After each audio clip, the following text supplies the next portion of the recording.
Fala, galera do Sofos, vamos dar continuidade aos nossos vídeos sobre biomarcadores. E hoje eu venho falar sobre um dos famosos biomarcadores, o BRCA1 e BRCA2. Vamos recordar daquela gravura, eu sempre gosto de começar falando de biomarcador, lembrando de lesões e reparo de DNA. Eu disse que as lesões de fita dupla, elas são lesões mais graves e, porém, menos comuns. Enquanto as lesões de fita única são lesões mais comuns e menos graves. Hoje, nós vamos falar do mecanismo do qual o BRCA participa, que é o reparo por recombinação homóloga. E esse tipo de reparo está relacionado a essas lesões de fita dupla.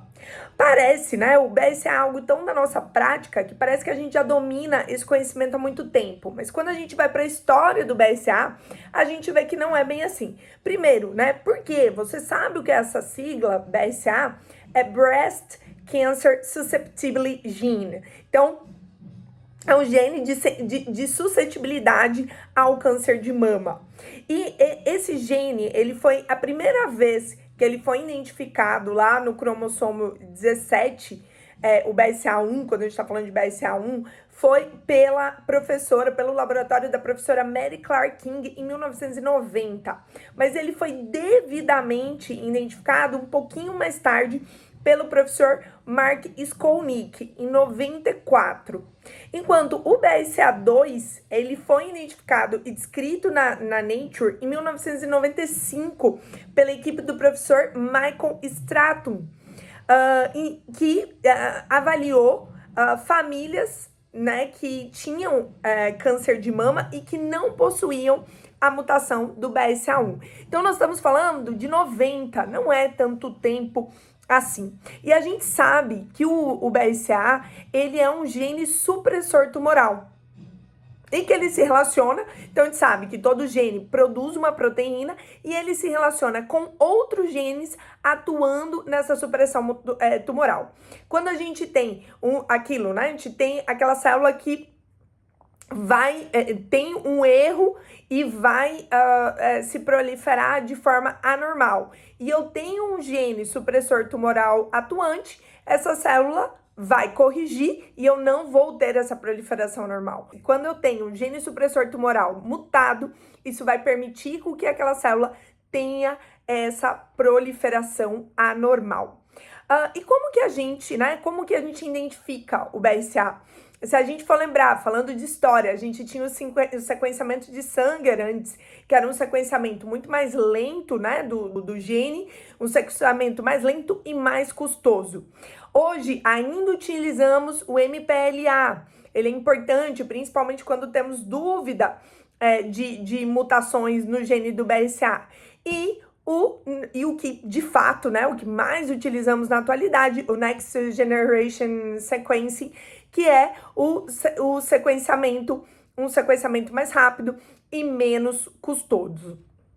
Bom, visto isso, a gente pode ter dois tipos de mutações do BRCA. As mutações germinativas são aquelas mutações que nascem com o indivíduo, que são herdadas pelo indivíduo e que elas estão presentes em todas as suas células. Enquanto a gente pode ter também as mutações somáticas, que na verdade são mutações do tumor. São mutações que a gente vai encontrar analisando o DNA do tumor e não do indivíduo.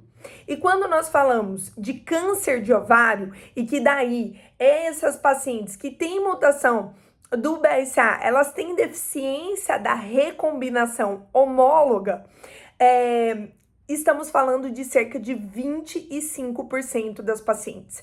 Aí tá um outro detalhe, a gente fala muito de câncer de mama, mas cerca de 10% das pacientes com câncer de mama vão ter mutação do BRCA. Enquanto a gente está falando de tumores epiteliais de ovário, cerca de 25% das pacientes, então chega a ser quase o triplo das pacientes terão mutações do BRCA. Inclusive, pelo rol da ANS, todas as pacientes com diagnóstico de câncer epitelial de ovário têm indicação, têm o direito a fazer o teste de sequenciamento do BRCA1 e do BRCA2, visto essa prevalência destas mutações. E utilizando, né, esse racional, desenvolveu-se drogas usando esse biomarcador. Então, se eu tenho um mecanismo que é a deficiência da recombinação homóloga, eu tenho a mutação do BRCA. Se eu inibir um outro mecanismo de reparo, que é a partir da enzima PARP, das PARPs, eu vou ter dois mecanismos de reparo não funcionantes.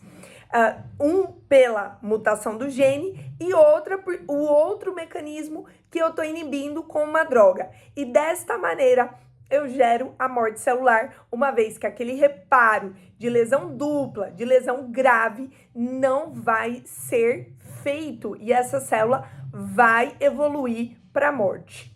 E esse é o conhecido mecanismo de letalidade sintética. E quais são as implicações práticas? Então, aqui eu já estou falando de uma implicação prática, a gente teve o desenvolvimento de uma droga a partir deste conhecimento. E quais são as implicações práticas? Então, eu tenho uma paciente com câncer de ovário. Essa paciente, eu estou falando, ó, se eu testar o gene do BRCA, e aí vem uma dos nossos desafios, né? Dar acesso ao teste, acesso a geneticista, acesso a aconselhamento familiar.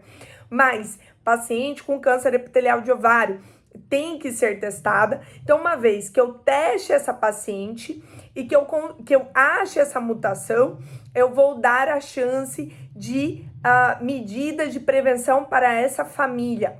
E lembrar que um tratamento de prevenção como uma salpingoforectomia bilateral, ela é muito mais custo-efetiva, né, do que, em termos de custos, esse custo é muito menor do que você fazer um tratamento oncológico. Então, eu tenho benefício para paciente isso implica no seu tratamento e como a gente vai raciocinar o tratamento de câncer de ovário, sabendo que essa paciente é BRCA mutada, implica para a família, porque eu vou ter medidas de prevenção. Isso implica também do ponto de vista de custo de saúde, uma vez que medidas de prevenção são muito menos custosas do que medidas para tratamento de pacientes com câncer. Ou seja, nós precisamos vencer nossas barreiras de acesso a geneticista, para poder estar dando o melhor tratamento para os nossos pacientes. Então, os biomarcadores se mostrando mais uma vez importantíssimos em oncologia. E falando em pacientes, vou deixar novamente o convite agora na próxima semana. Nós vamos ter o simpósio anual do EVA e o nosso workshop de pacientes. E a minha dica de livro dessa semana é o livro do Drauzio Varela, Por um Fio. Ouvi uma palestra do Drauzio recente, foi muito interessante ver um oncologista, né, que trabalhou por tantos anos e a visão dele. E vou deixar aqui uma mensagem dele finalizando esse vídeo.